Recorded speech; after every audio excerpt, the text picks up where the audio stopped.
For example, we'll review an airway bill for a DDP shipment going from a supplier in Manchester, England, to a company in Springfield, Massachusetts, USA. The circled area says delivery duty paid Sturbridge Importers LLC in Springfield, Massachusetts, USA. This means that the seller has to pay all costs up to the buyer's facility in Springfield, Massachusetts, including custom clearance, duties, and taxes. FOB or free on board.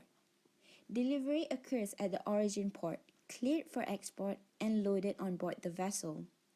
All transport or custom expenses beyond these points are for the account of the buyer.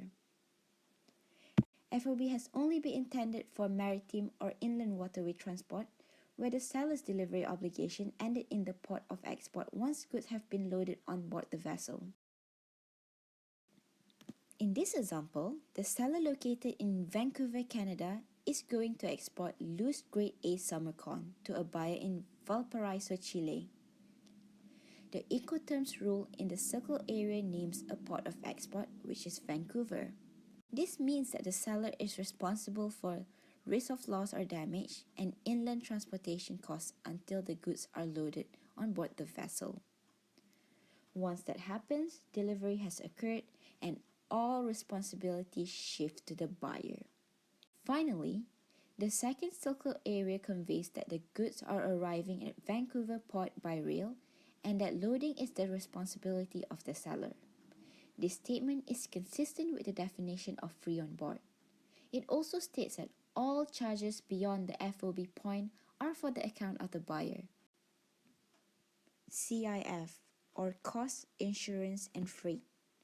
The seller arranges for the goods to be delivered to the named port of destination. However, the seller's risks do not end until the moment the goods have passed the ship's rails at the named port of destination. The seller is responsible for all costs until the goods have been unloaded at the named port of destination and also provide minimum cover insurance. In this case, the named port of destination is domestic to the buyer, meaning that the named port must be a port in the buyer's country. An example in practice is illustrated as follows. This example is for a CIF export quotation going from a chemical company in Mobile, Alabama to a company based in Hanoi, Vietnam.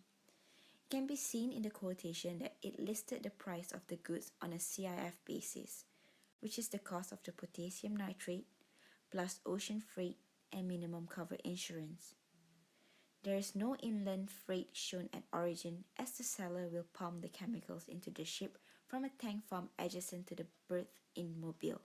Note that CIF is one of the two Incoterm rules that obliges the seller to secure minimum cover insurance on behalf of the buyer.